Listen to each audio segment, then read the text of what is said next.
Good afternoon, and thank you all so much for coming today. My name is Jimmy Zuniga, and I'm speaking on behalf of Tufts Students for Justice in Palestine, a horizontally led group which was founded last year with the objective of bringing the Palestinian narrative to the Tufts campus in hopes of widening the scope of discussion and just action.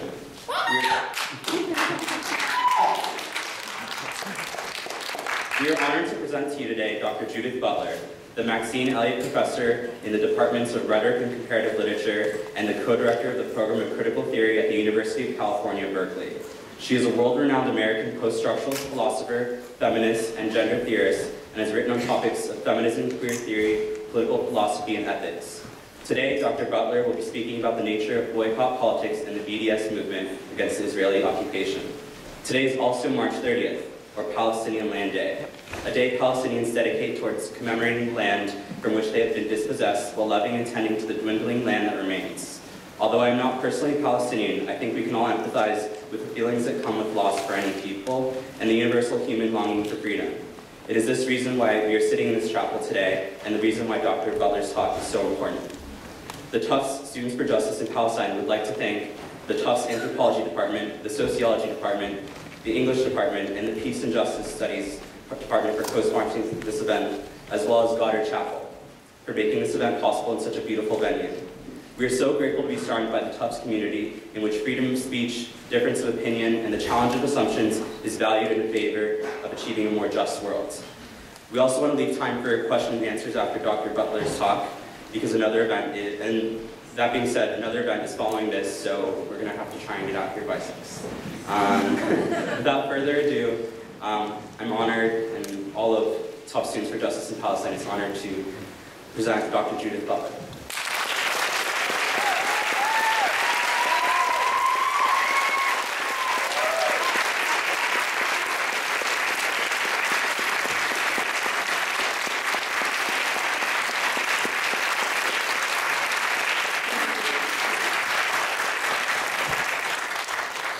Thank you very much.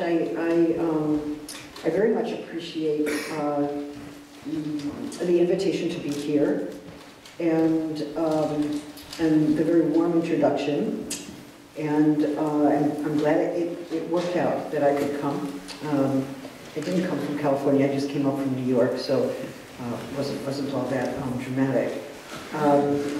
But I wanted to talk to you a little bit today about what BDS is and what BDS is not, and think a little bit about our responsibility as people who are part of colleges and universities, who are part of educational institutions, and more generally about what we might understand as global responsibility. And I'll get to that toward the end of my remarks, but I hope that we might be able to talk a little bit more about that in the question and answer period, and I'm looking forward to that.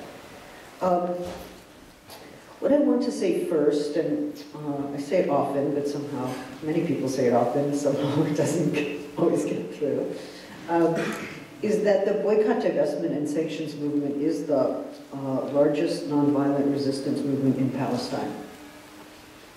And that in recent years, it has grown immeasurably, not only within Palestine, but outside, so that week by week, we hear about major public figures, Pete Seegers, Roger Waters, who decide to join the BDS. So it is the largest nonviolent resistance movement. It is growing immeasurably. The committee that runs the academic boycott group, PACBI, tells me that they cannot keep up with all the events. And that's an interesting moment for a movement where those who are in some sense organizing it or trying to set its terms also do not know where it is happening and how it is happening. That it's out of their control, and in a way that's the sign of its success. Okay, maybe we'll talk about also some problems with that as well. I want to suggest as well that the boycott, divestment, and sanctions movement draws upon long-standing traditions of refusing modes of alliance and modes of economic consumption that seek to normalize colonial subjugation. I want to talk at greater length about what we mean by normalization, why it's so important to refuse to normalize relations based on exploitation and colonial subjugation. And my point is not merely to say that we must refuse to buy Israeli goods and support that economy, which is, yes, a war economy. And the point is not simply to call upon governments to impose sanctions on the state of Israel until it ceases its illegal occupation and its crimes against humanity. It is also to make clear that any alliance with an Israeli institution depends fundamentally and is contingent upon that institution taking a strong, sustained public position against the occupation. So it is also a way of appealing to the state of Israel to take a stand, to the various institutions, the various corporations within the state of Israel, to take a stand internally against the occupation. That said, I want to clarify the aims of the BDS. It is true that the BDS is against the occupation, and many American left intellectuals take the occupation as the main point of BDS. And here I could name Naomi Wolf and Alice Walker as two of the main people who have made very strong claims about that. But if we look closely at what the Boycott, Divestment, and Sanctions movement has been arguing, at least in codified form since 2005, there are three main aims of the BDS movement. One is the end of the occupation. The other is the end to what I would call the damaged rights of Palestinian Israelis, who constitute about 20% of the Israeli population and who do not enjoy full citizenship. And the third is, and importantly, the right of return for Palestinians dispossessed of their land. And let's remember that right today, because today is the day in which we commemorate and remember and mark and mourn that loss. So, and that will be important in what I have to say today. I'm not sure I'm going to be able to cover everything, but I'm going to try. It seems to me that one major mistake that people make when they think about the BDS movement is they think it's anti-Israel and pro-Palestinian. In fact, I was just called anti-Israel in the Chronicle of Higher Education this week, so I'm particularly interested in this accusation. I want to suggest that we are not talking about a soccer game, okay? Pro-Israel, pro-Palestine. It strikes me that that language really misses the entire point. The point is to be for justice, and you could be Palestinian or Israeli or any other nationality or non-nationality and still be in the struggle for justice, okay? Now, I want to say that we're talking, at least in one part of the BDS movement, about the illegal occupation of nearly 4 million people. And though it is said that Gaza is no longer occupied, let us remember that the state of Israel maintains full control over its borders, the mobility of its inhabitants, the passage of all goods, and it retains for itself the right to approve or disapprove of elections there. All of these remain tactics of military, political, and economic occupation, as does the periodic, if not ritual, bombing of civilians and civilian centers. One could actually be concerned, I suppose, about something called Israel and something called Palestine, both, and maintain simply that the future for any peaceful, democratic solution for that region can only be found in a polity that can first be thought after the occupation is ended, after the rights of Palestinian minorities within the existing borders of Israel are fully restored or actualized for the first time and meet with standards of equality, and only after the rights of refugees have been acknowledged and honored in some substantial way.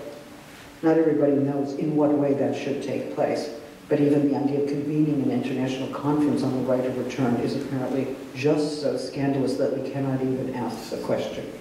All right? And this, stay in my text. Stay in my text.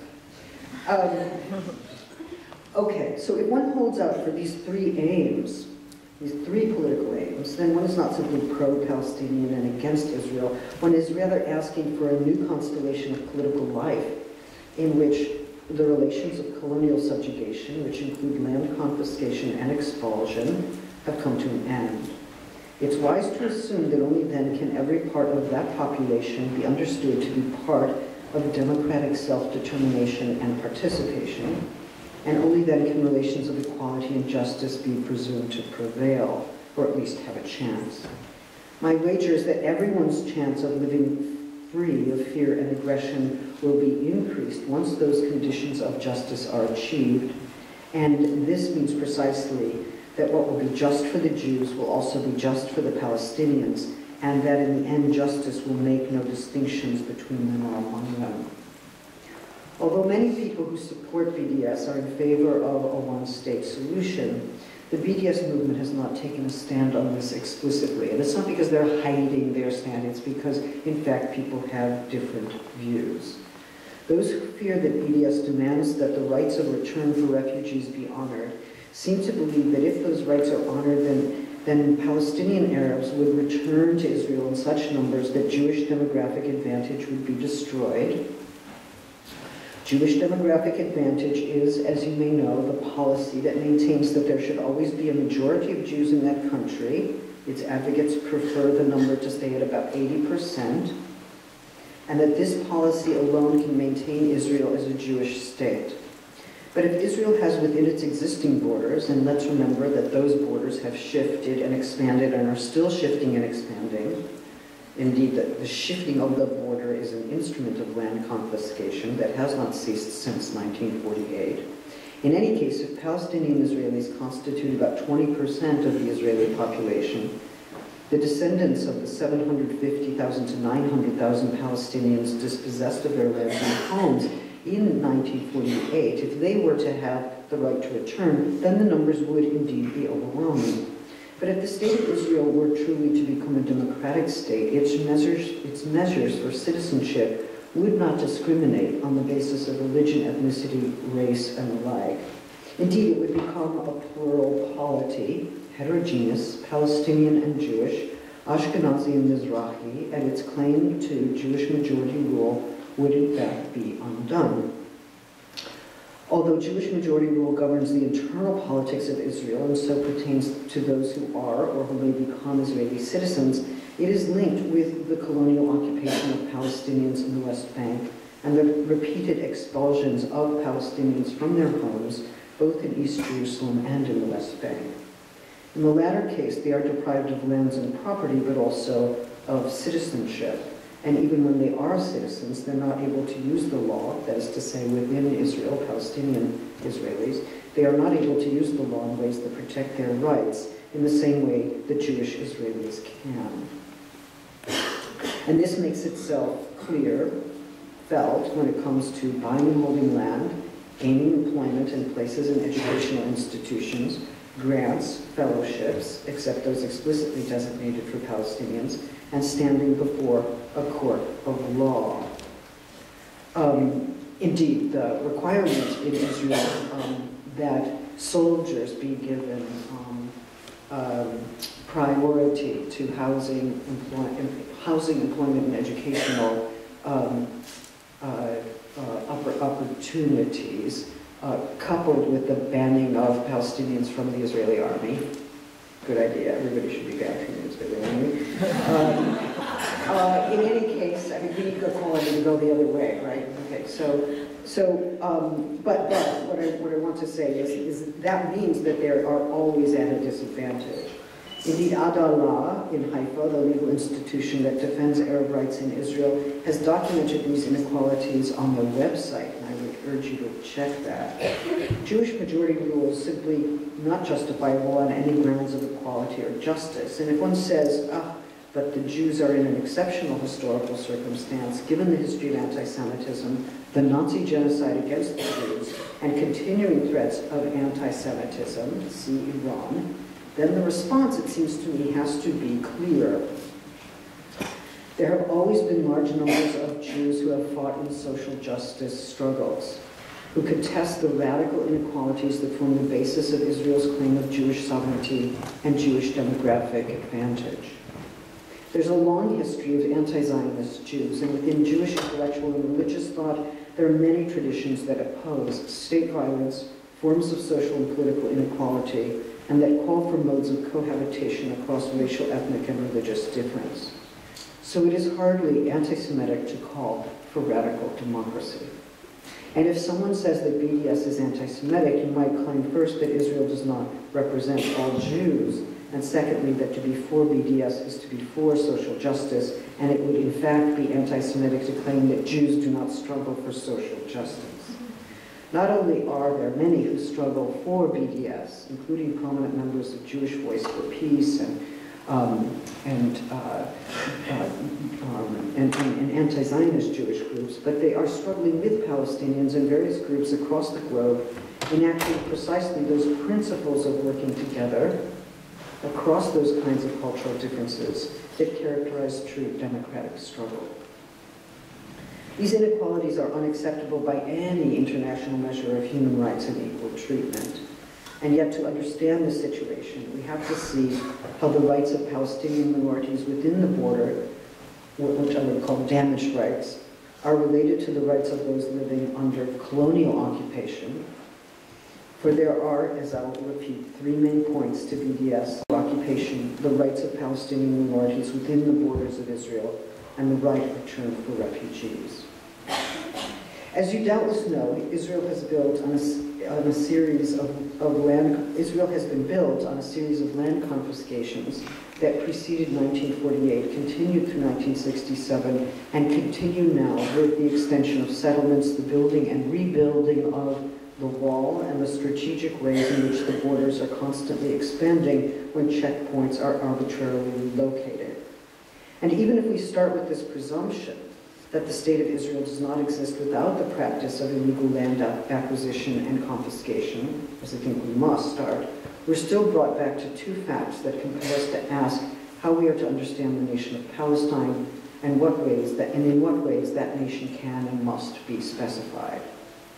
The first issue is that the Palestinians of 1948 who lost lands and homes and who were forced from the territory are diasporic. They live in the Shatat, and for the most part they remain scattered in various locations outside of the land that constitutes historic Palestine. The right of return for those who were dispossessed of land and work and who have joined the Palestinian diaspora remains crucial to any understanding of what we might call the Palestinian nation or the Palestinian people.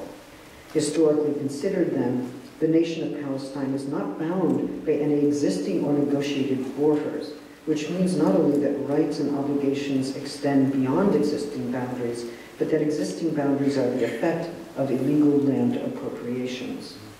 Thus, to accept those boundaries as the borders of the nation-state is to ratify and confirm that illegality as the acceptable foundation of the nation, an illegality that not only marks the origin of the nation-state, but continues still as its mode of self-production. To accept the current borders, whatever they happen to be at a given time, and I do want to suggest to you that they are changing as we speak. They are always changing as we speak. Effectively agrees to set aside both land confiscations and forcible expulsions as issues for any emerging Palestinian nation. And one of the main issues, one of the main debates that's happening right now about Palestinian statehood is whether the Palestinian Authority is or is not willing to set aside the right of return. Okay. And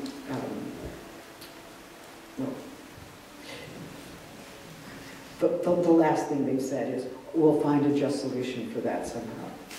Any nation built on these presuppositions depends upon the disavowal of 1948 and furthers that disavowal, blinding itself to the continuing condition of expulsion for diasporic Palestinians. The right of return, I want to suggest, can take many forms. Some have suggested resettlement plans. And Israelis, I know, are very good at building settlements, so perhaps some of that talent could be used to build new housing for Palestinians on the rightful land, or we could refunction the existing buildings in some way. Some have considered modes of financial compensation, yet others have considered modes of public and international acknowledgement, which has yet to take place. At a time when even the work in the state of Israel of Zochrot to name and commemorate the decimation of Palestinian villages in 1948 is legally barred on what is called Israeli Independence Day, and those who engage in that very activity of commemoration are now actively accused of treason, the question of publicly acknowledging the destruction and dispossessions of Palestinians in 48 is no merely symbolic matter. If anything, it is powerfully symbolic. As you know, the right of return is supported by UN resolutions, though never adequately enforced by them. And the right of return remains consistent with an entire international body of law that is meant to secure the rights of refugees who are forcibly driven from their homes. Given that the right to return has various meanings, some of which have been explored paradoxically by contemporary Jews who were driven from their homes under the Spanish Inquisition more than 500 years ago, it makes no sense to say that one cannot afford to affirm or dispute such a right until one understands at least which version of the right is under discussion and whether the right under discussion is legitimate. In fact, it has to become discussable. It has to become, that's one thing you could do actually here at Tufts. See if you could convene a conference on the right of return, see what happens. If one waves this topic away, the right of return, oh, the right of return, you can't have that. It's impossible, it's too complex, it's unthinkable, it's too costly. This waving away is the contemporary gesture, I want to suggest, that ratifies this need to disavow the injustice of that coercive expulsion. We can't think about that. It might seem like a reasonable way to address the unsolved problem of refugees and the stateless to convene an international conference on the right of return and to establish as a priority the careful consideration of the various formulations of that right and various modes of redress. The task would be to move toward a consensus, fraught consensus is still a consensus, on what that right means and how it might be honored, and in that way how the fulfillment of an international law and obligation might finally take place. A set of civic and legal moves that would seek to, and economic moves that would seek to address continuing injustice and whose solution might pave the way for a less violent cohabitation among peoples in the region. Okay.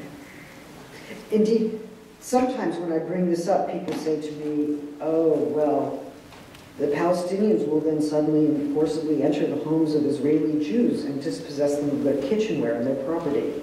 Well, the fantasy of such a literal return, I want to suggest, actually draws upon the actual scenes of homes in Haifa where meals were suddenly interrupted and families swept out of the barges at sea, well documented by the work of Ilan Pape. So effectively, when an Israeli says, they'll come into our kitchen, he or she is saying, who expects us to suffer what we made them suffer in 48? We will not be treated in the same way. In other words, we reject equality as the basis of any possible relation with them. But in fact, the right of return does not have to take that form. It can be complex and effective. It can be grounded in the rights of refugees, the illegitimacy of dispossession, and a new conception of the redistribution of lands. Although this may seem ideal or impossible, or perhaps it suggests that the region would have to be somehow leveled and start over from scratch, I actually want to point out that the Israelis are redistributing land all the time. These processes and techniques are already in place. So the question would be how to intervene upon and reverse this process of land redistribution so that it now honors the rights of refugees and the legitimate demands for acknowledgement and compensation by those forcibly dispossessed of their property and lands. This would mean moving forward with a clear acknowledgement of history. This process is, of course, made all the more complex by the fact that this particular history is constantly vanishing. And Abu Mazen Abbas recently offered to set it aside in his negotiations with Israel, and then he brings it back. It's at risk of perpetual effacement, and it is still struggling to become understood as part of history. What does this mean under current circumstances to move forward when the historical past has not yet been established? And if there are internal Palestinian worries and criticisms of the current statehood bid, I assure you that some of them are based on the concern that the massive dispossessions of 48 are being forgotten or bargained away. Okay, the last thing I want to say about this is that perhaps the way to understand this, or maybe begin, to understand this is to consider how Israel's own law of return, different from the right of return, Israel's own law of return works in relation to its refusal to grant the Palestinian right of return. The law of return establishes the state of Israel as a sanctuary for all Jews who conform with the contemporary rabbinic definitions of what it is to be a Jew.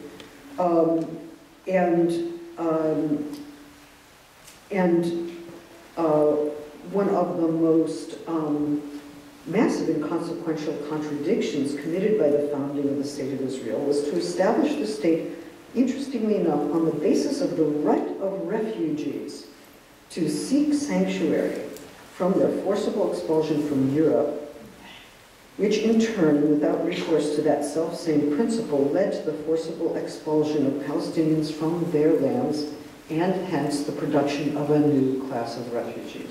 Okay, so there's a contradiction that is, and I'm not saying what happened to the Jews in Nazi Germany is the same thing that happened to the Palestinians in Israel. I hate that analogy.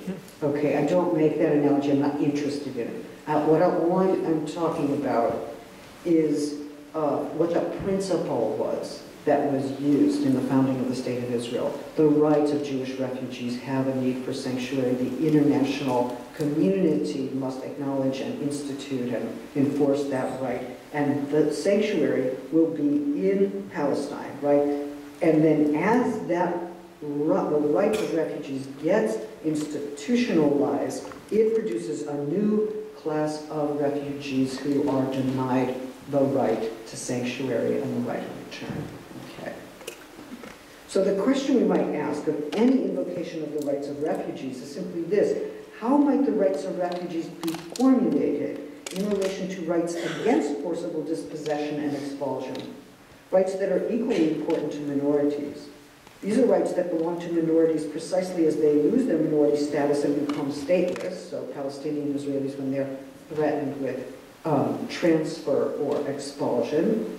A legal and political imaginary that demands the coupling of both rights is necessary not only to describe and evaluate the injustice of the Nakba, but to make sure that no formulation for honoring the rights of refugees requires the production of a new stateless class. That cannot be right. It actually contradicts the principle. Until a solution based on this principle is achieved in Israel-Palestine, it's clearly necessary to impose an indefinite moratorium on the law of return. Indeed, Jews in the diaspora can, as many of us have, signed our unwillingness ever to return.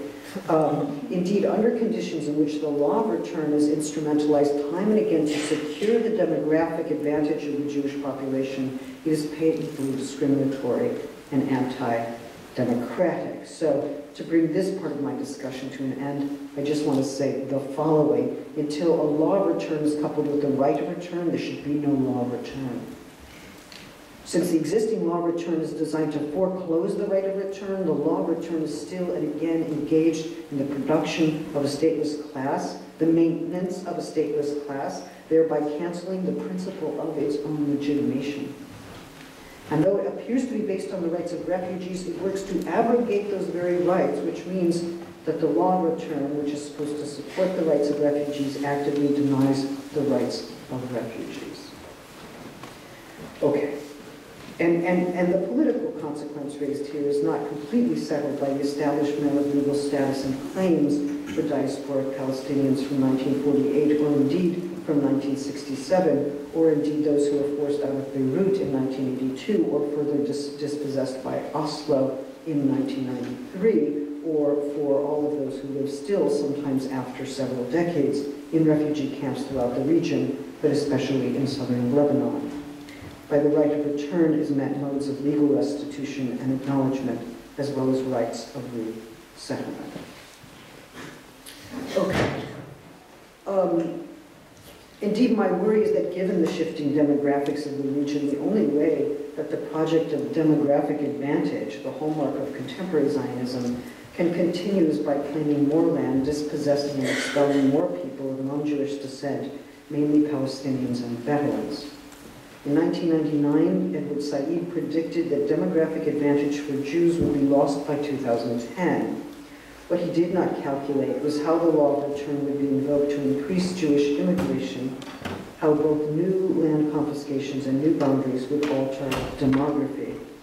Consequently, it's only one part of this large constellation to examine the relation between domestic minorities, Palestinians without full rights of citizenship, to a polity that grants full rights and entitlements only to a specific ethnic or religious majority, whose majority status is mandated through state policy. Okay, let me move along. So how does BDS as a strategy and a social movement enter into this kind of analysis?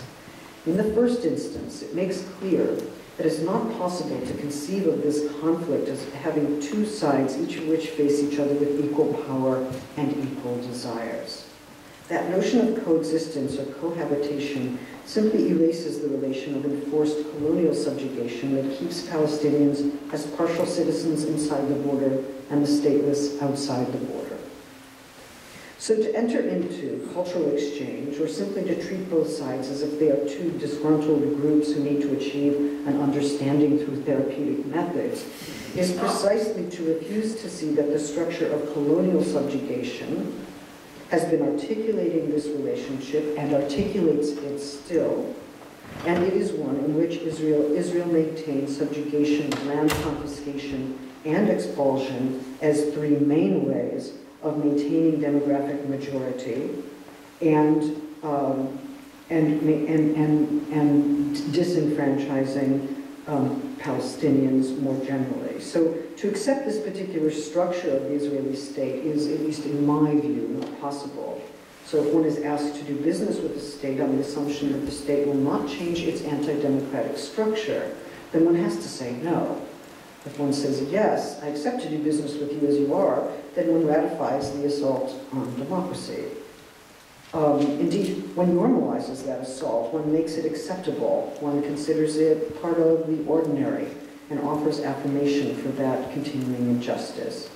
And if someone counters you and says, but you do not accept the right of Israel to exist, you must respond and say, I am open to finding out ways that would make for a legitimate basis for any polity that would be governed by all the inhabitants of that land. It is odd that that is supposed to be a terrorist claim, right? That that's a violent claim, that that's going to destroy some a peaceable, just, equal basis for living together on that land.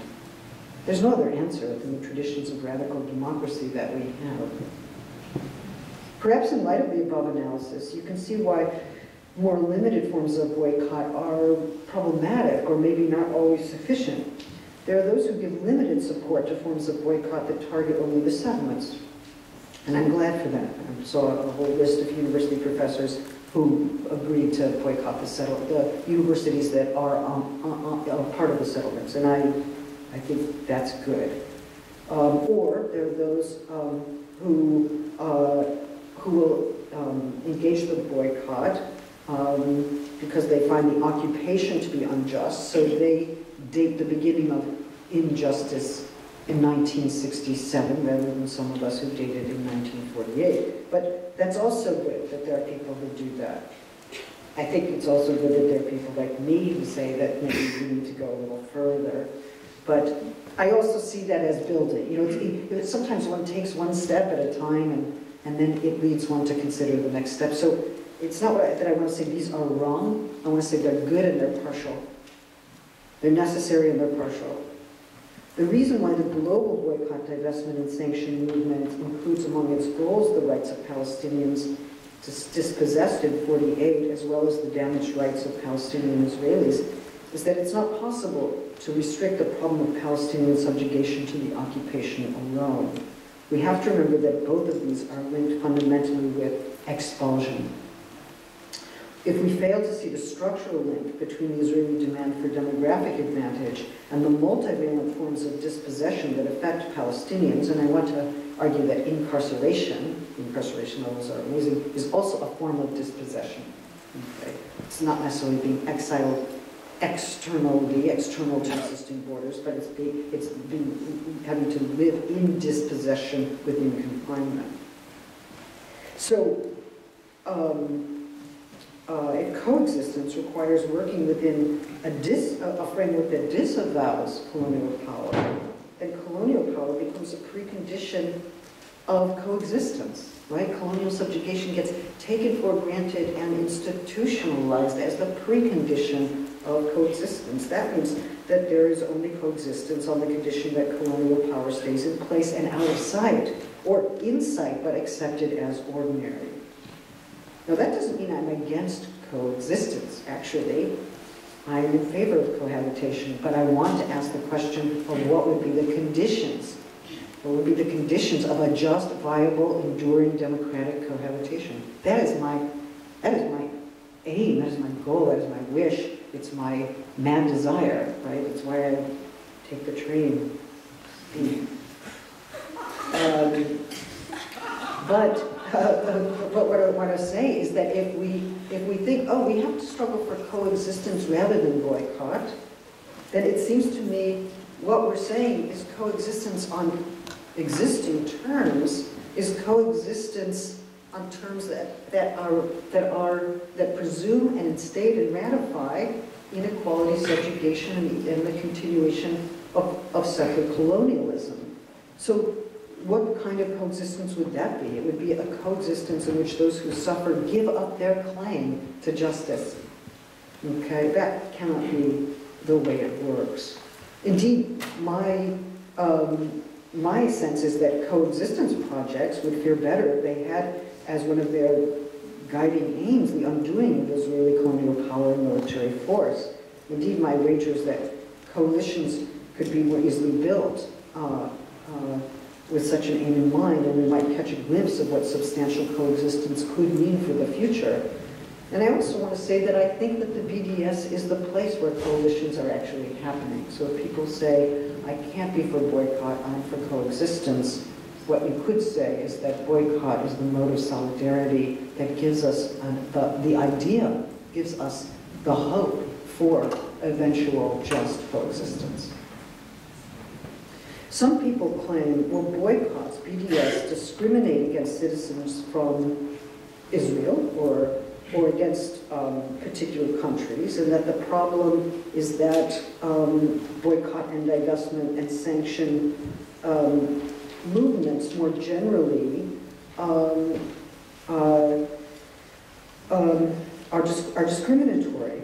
Now, what I want to suggest to you, first of all, is that the way the boycott movement has been organized, at least since 2005, is that it boycotts institutions and corporations rather than individuals.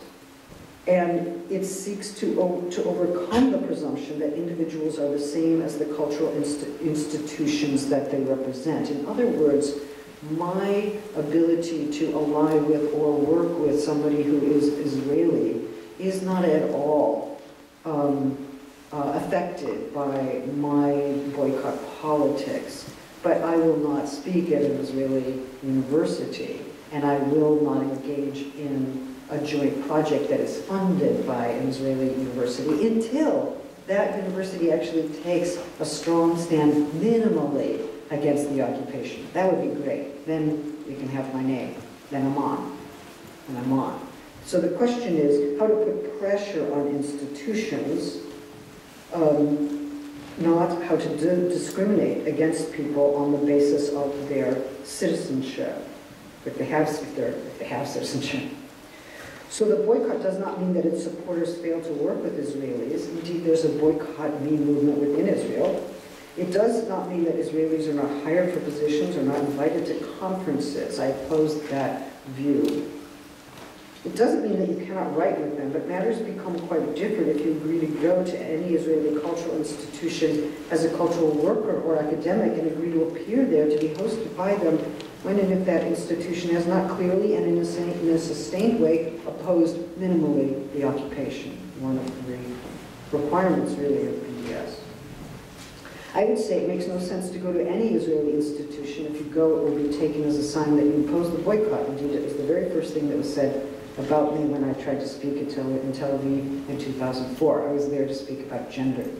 And the rector gets up and says, "We're so pleased that people like Judith Butler are willing to come to Israel and defy the boycott," at which point I became very interested in the boycott.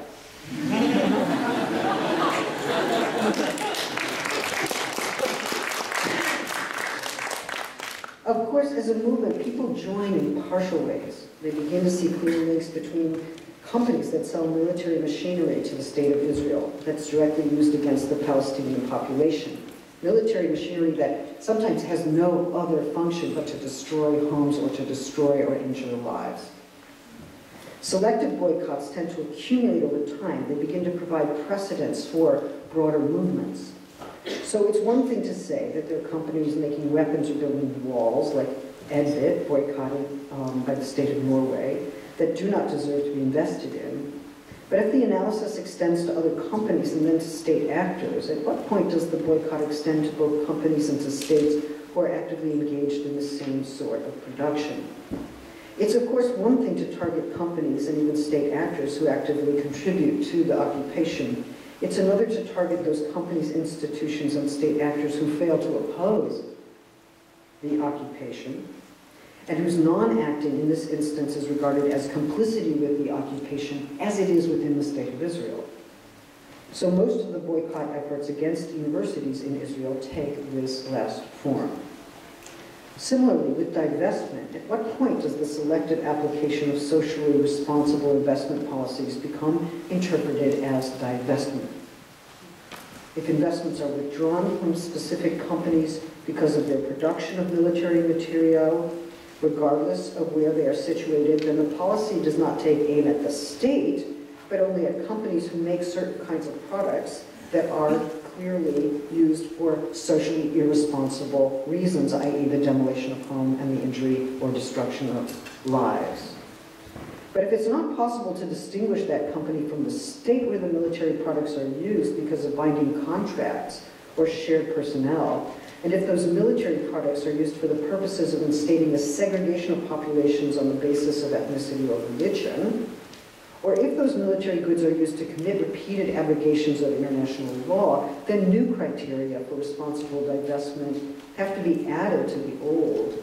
And instead of proceeding on a case-by-case basis, a more systematic analysis has to ensue, one that shows that an effective divestment strategy would have to target more than companies actively contributing to the occupation, but also state and cultural institutions that fail actively to oppose the occupation minimally. So, if a policy were to emerge that resolved not to invest in that state, it would be based on the claim that any investment in the state would be socially irresponsible, given the social irresponsibility of the state. I can see how an incremental divestment policy could become a general divestment from a state over time. And most of the universities we know consider only incremental or specific forms of divestment under conditions of using norms of social responsibility. That's where we are historically, for the most part. So it seems to me that the next task would have to be to establish that companies engaging in such socially irresponsible actions are not finally distinguishable from the state whose general activities are socially irresponsible, or from the condition of injustice that precipitated the divestment effort to begin with. That systemic link would have then to become persuasive to those who make and implement investment policy. So when we make those arguments, we have to make sure to show the links between what those companies sell and what the Israeli state does with what they sell, especially in those cases where the military machinery can only be used for the destruction of homes and populations. Divestment is justified in light of any socially responsible divestment policy. Now, some people, I think, work a little bit backwards. They establish first what is the case in the state of Israel and the lands of Palestine, and then they show how these companies intervene to support the occupation and the destruction of homes. My sense is that sometimes it's better, maybe not, but sometimes it's better to start with general principles. If a university or company has a socially responsible investment policy, and if it has divested before from companies that make military material that is clearly used for the destruction of human life or homes, then it's a matter of applying that policy consistently. It makes no sense to allow Israel to be an exception to that general rule. If the general rule is just, then so too is its application in every warranted instance. But if there's no set policy, then it makes sense to formulate one in the broadest possible way and to show that it is applicable to different situations across the globe, and then to show that its applicability to Israel is equally warranted. Otherwise, you get the response, why are you singling out Israel? Why are you singling out Israel? Why boycott Israel? There are other places. There are many, many situations of injustice. But that means, I think we need to sort of take that up, first to say that the boycott movement doesn't single out Israel. Israel has distinguished itself. Israel is responsible for distinguishing itself, making itself quite exceptional. So the response to that is, I think, adequate. On the other hand, it is important to have a broader policy that would be applicable to instances other than Israel, so that you can show that you are applying a just policy in a just way. Finally then, I feel like I've been talking for a while. I have many, many things to say.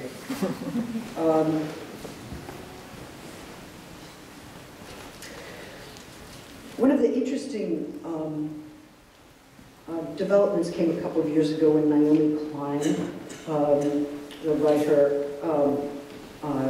Canadian political essayist and writer, decided to support the boycott movement. And she came up with her own way of thinking about the boycott. And she's the one who claimed that it was extremely important to pressure Israeli institutions to oppose the specific policies of the Israeli state.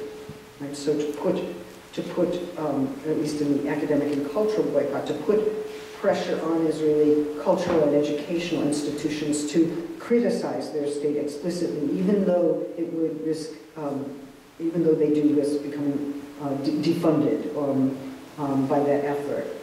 She doesn't call into question the legitimacy of the Israeli state. She doesn't date her concerns to 48. But what she does do, and I think this is important, is to suggest that modes of cultural and intellectual cooperation with institutions of higher learning or other museums or cultural institutions, they normalize relations. They normalize relations with Israel, which is a way of saying that they accept the status quo, they work with the status quo, and they fail to resist the status quo. So this boycott movement, we could say Naomi Klein is an example, or Alice Walker is certainly an example, emerges outside of Palestine, among cultural workers who are trying to figure out what relationship they ought to have to the occupation in particular, and how best to hold institutions, cultural and educational, accountable for the normalization of Israeli cultural life that deflects attention from the occupation or serves to ratify its taken for granted character. And I think something similar happens, and is now, of course, a very important issue among the gay, lesbian, bi, trans community, when the State of Israel puts out advertisements and special campaigns